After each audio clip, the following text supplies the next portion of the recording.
하늘반이 무속대입니다.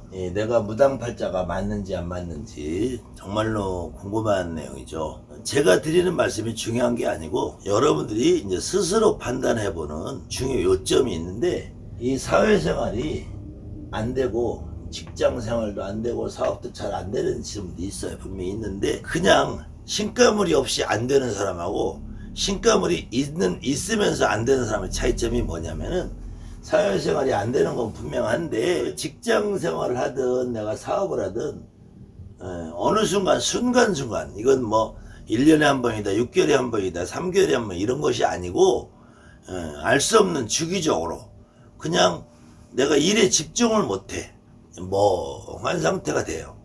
그 멍한 상태에서만 끝나는 게 아니고, 내가 여기 왜 있지?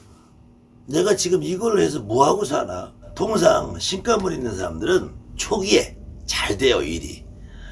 짧게는 3개월, 길게는 6개월, 좀 더 길으면 1년, 많이 길어도 3년, 이렇게 일이 잘 풀려나가. 잘 풀려나가는데 갑자기 어느 순간 내가 지금 왜 이걸 하지? 이걸 해서 내가 뭐하나? 여기는 내가 있을 자리가 아닌데, 이런 생각이 문득 불현듯 들어온단 말이에요. 그러면은 그때부터는 이제 일이 안 되기 시작하는 거야. 오던 손님도 끊기고 거래처도 다 끊기고, 그때부터는 그냥 맥없이 하는 일이 주저앉아. 직장을 아침에 나가려고 그러면은 문 앞에서 딱 내가 오늘 또 왜 나가야 되지? 그리고 그런 상태에서 나가면은 주변의 사람들하고 부딪히기 시작해. 이제 이유 없이 나한테 시비를 걸어. 이유 없이 내가 저 사람이 꼴보기 싫어. 이유 없이 저 사람을 나를 모함해. 이런 상황에 빠지니까 사회생활 자체를 할 수가 없어요. 또 이제 이런 상태가 아니라고 해도, 이런 상태가 아니라도 점점 신병이라 생겨요. 신병이 처음에는 그냥 막연하게 두통이 있고 막연하게 불면증이 있어요. 그러다가 이제 두통과 불면증이 심해지면은 내 스스로 괴롭다, 힘들다, 아프다, 몸이 진짜 죽겠다, 이런 상황이 오면 그때부터 이제 우울증이 찾아와. 왜 나는 아프지? 맨날 아프지?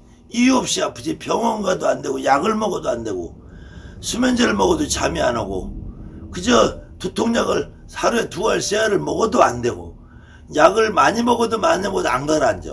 그럼 그때부터는 왜 나는 이렇게 살까 하면서 우울증이 와요. 우울증이 오면서 이 우울증이 다시 조울증으로 바뀌어요. 조울증. 그러면서 내가 왜 살지? 내가 살아있는 이유가 뭐지? 똑같아. 이제 왜라는 게 자꾸 붙기 시작. 왜라는 게 붙기 시작하면 내가 이 자리에 왜 있을까가 돼. 왜? 내가 직장생활에서 사업을 해도.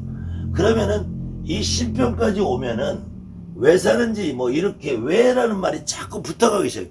왜 나만 그렇지? 저 사람들은 괜찮은데 왜 나만 이렇지? 왜 나만 점점 힘들지? 가족도 이해 못하지, 친구도 이해 못하지, 부모 형제도 이해 못하지. 그런 상황이 되면 왜 나만 이렇고, 왜?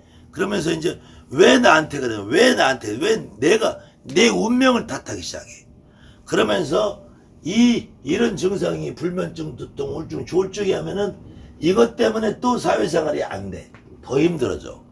이 사회생활이 안 되고 직장도 안 되고 사업도 안 되면 그때 또 다시 우울증, 두통, 이런 것들이 또 더 심해져요. 그러다가 이제 왜 사는가가 나오면은 그때부터는 이제 나는 죽어야 돼. 내가 살 이유가 없어. 나는 더 이상 이 세상에 있을 이유가 없는 사람이, 내가 사는 의미를 모르겠어. 직장을 나가도 의미를 모르겠고, 분명히 내 앞에서 아이들은 크고 웃으면서 그 순간에는 애들이라도 있고 강아지라도 키우고 그러면 잊어버리는데, 뒤돌아서면 내가 뭐 했지? 내가 왜 살지? 그러면서 자꾸 자살 충동, 공황장애라. 막 모든 것이 나를 공격하는 것 같아. 이 모든 세상이 나한테 대해서 막 돌진을 하는 것 같아. 나는 뭘 움직여도 방해받는 것 같고, 내가 뭐를 손을 대도 무조건 안 되는 것 같아. 그러다 보면 이제 대인을 기피하게 돼. 사람을 점점 기피하게 돼. 친구 만나는 것도 싫고, 가족들하고 대화하는 것도 싫고, 가족들은 대화하다 보면 내 감정에 통제가 안 되니까 식구들하고 얘기하는 것도 싫고, 친구 만나는 것도 싫고, 나가서 수다 떠는 것도 싫고, 오랜만에 동창이 전화가 와. 나가서 커피 한 잔 먹고 술 한 잔 먹고 얘기하다 보면은 야 쟤네들하고 내가 지금 뭐 하고 있지? 아 여기서 내가 왜 앉아있지? 막 이 친구들끼리 뭐 학교 다닐 때 초등학교 때 중학교 때 이런 얘기를 하는데 그 얘기는 여기서 막 지나가 이렇게. 나는 거기에 내가 이상한 사람이 돼서 외계인이 돼서 앉아있는 것 같아. 이 친구들끼리는 막 수다 떨고 좋다고 웃고 떠드는데 그 모습을 보면 막 같잖아. 점점 사람을 기피하게 돼요. 대인 기피하게 되니까 첫째로 동창회도 안 나가. 친구들이 만나자기도 싫다고 그래. 누구랑 만나서 수다 떠는 거 정말 의미 없고 맥없이 느껴져. 점점 나는 고립된 삶을 살아요. 그럼 회사에 나가서 직장 상사들, 동료들, 친구들 이런 사람들하고 얘기하는데도 이것이 왜 내가 이 짓을 하고 있을까? 이 생각이 계속 들어요. 끊임없이 반복적으로 들어요.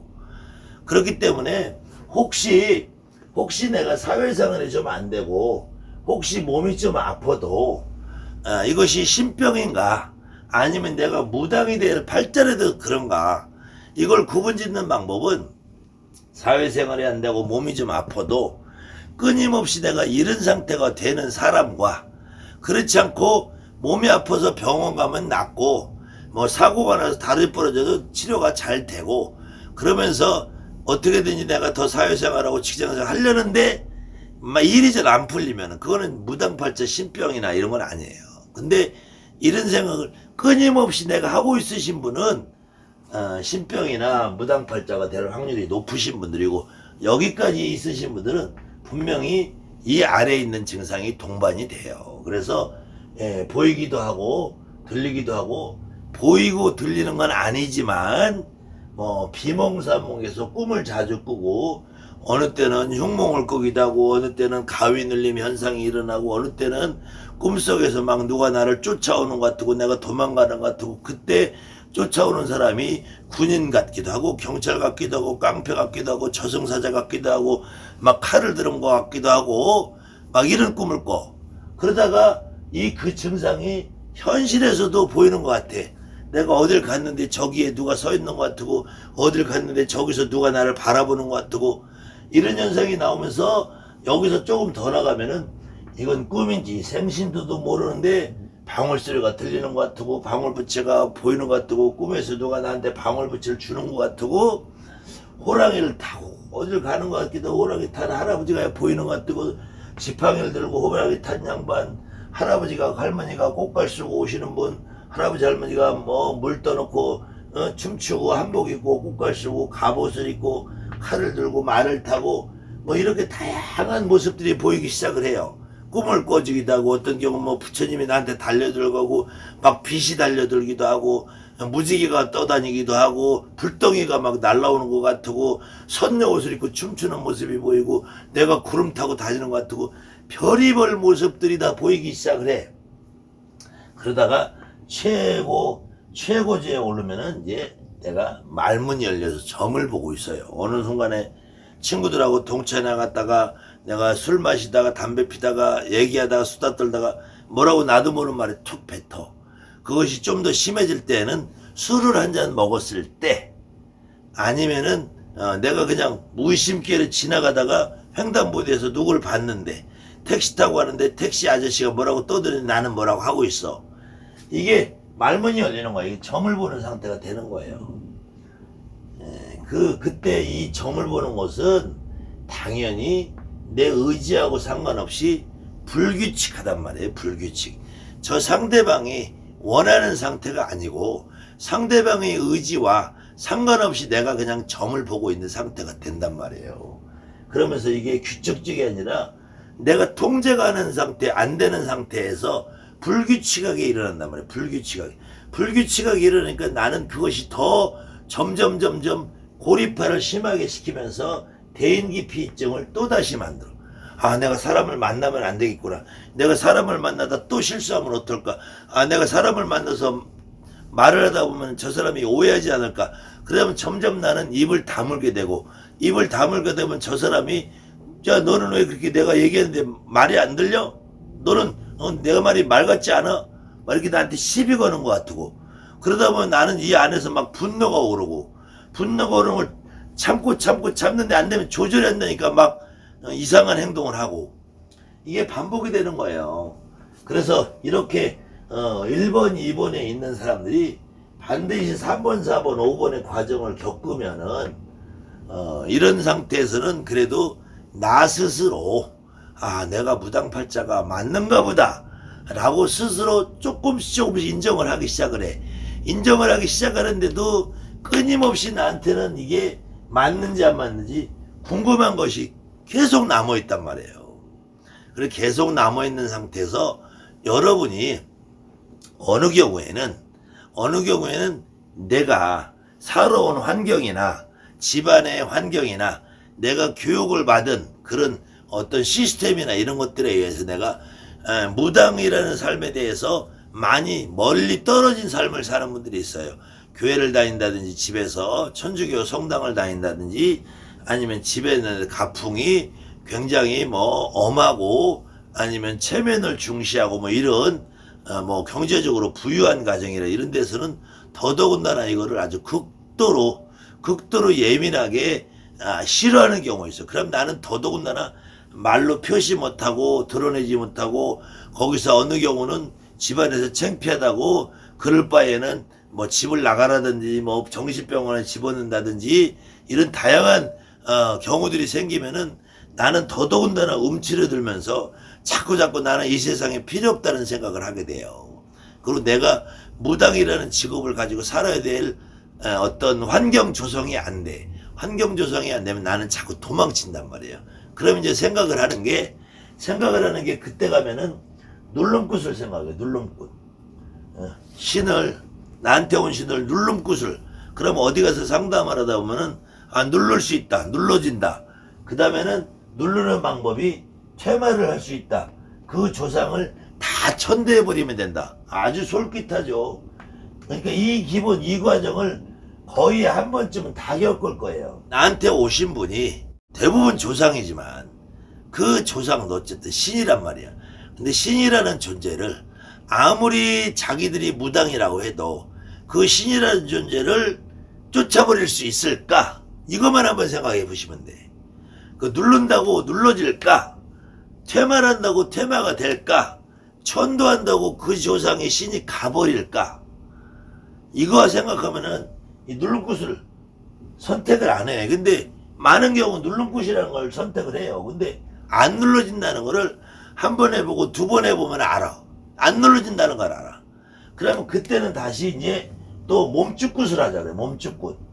몸줄 받으면은 시주를 받고 세준을 받고 칠성을 받고 대감을 받고 어떤 경우에도 몸축굿을 한다고 하는데 이 몸축굿이 오히려 누름굿보다 나아요. 나은데 다만 몸축굿을 할 때 이거는 본인들이 경험해보지 않은 분들은 잘 모를 테지만 몸축굿을 하는데 그 몸축굿을 하고 선생님들이 몸축굿을 진행하는 과정에서 자기들이 다 해버려. 선생들이 다 해버린단 말이야. 내가 니네 집에 누군데 나는 대감이고 장군이고 신장이고 창부고 내가 이렇게 해서 너 살려주마 도와주마. 아무 소용없어요. 그거는. 이 누름굿이 됐든 몸축굿이 됐든 누른다는 것도 안 되고 몸주라는 거는 몸의 주인이잖아. 내 몸의 주인. 지금 이런 고통스러운 상태에 있는 여러분이 몸의 주인이잖아. 그러면은 몸축굿을 할 때도 여러분이 직접 해야 된다. 여러분이. 내가 직접. 내 몸주는 내가 직접 받아야지. 선생들이 받아서 선생들이 입으로 아무리 씹으려도 그건 내게 안 된다는 거야. 그렇게 됐을 때는 내가 굿을 해봐야 계속 효과가 없는 상태가 똑같아져요. 그러고 나면 이제 어느새 내륙굿을 받는다고 또 하는데 내륙굿도 마찬가지야. 내륙굿을 받는 날도 선생들이 12고리를 해야 된다, 대감을 노려야 된다, 신장을 노려야 된다, 장군을 노려야 된다. 선생님들이 조상을 푼다고 지가 조상을 옷을 들고 내가 할머니다 할아버지다 하는데 나는 여기서 돈 주고 이렇게 서 있으면서 저 양반 우리 할머니 아닌데, 우리 할아버지 아닌데. 그리고 나한테 할아버지가 도사래. 근데 나는 우리 할아버지가 도사가 아닌 것 같은데, 우리 할머니가 불사래. 우리 할머니 불사. 이렇게 내가 서 있다가 그냥 오게 된단 말이야. 내림굿도, 눌름굿도, 몸축굿도, 시축굿도, 세축굿도 어떤 경우도 선생들이 그렇게 한단 말이에요. 그럼 굿만 해놓고 나면 나는 뭔가 모르게 허전하고 뭔가 모르게 답답하고 뭔가 모르게 집구석이 뒤집어지는 것 같고 일이 오히려 안 풀리는 것 같고 몸은 더 아픈 것 같고 정말 미치고 팔딱 뛰는 상황이 벌어지는 거예요. 그런데 거기서 내가 내륙굿을 받아 놓고도 신굿을 받아 놓고도 너는 능력이 안 되니까 너는 멋쩍고 저쪽에서 신당도 안 모셔줘 뭣도 안 해 그리고 신엄마 집에서 노예 생활을 하라고 그래. 그럼 그때는 나는 완전히 인생이 종치는 거예요. 종치는 거. 아무튼 이 과정을 여러분들이 충분히 이해를 해야지 내가 진짜로 무당이 되어서 살 사람인가 내가 진짜로 무당이 되는 게 맞는가 이것은 여러분들 머릿속에서 끊임없이 사회생활을 하고 직장생활을 해보려고 노력을 하는데도 왜 내가 이런 데 있을까 내가 왜 이 신병이 있어 두통 불면증 우울증 조울증 이런 게 있어도 내가 왜 이렇게 사는가 왜 이렇게 사는가에 대해서 끊임없이 의문점이 일어나면서 나는 이 인간으로서 일반적인 사회생활을 하는 것이 나는 안 맞는 사람이다. 이 생각이 더더욱 깊어지는 사람들 이런 분들은 일반인으로 사는 게 많이 어려울 수도 있어요.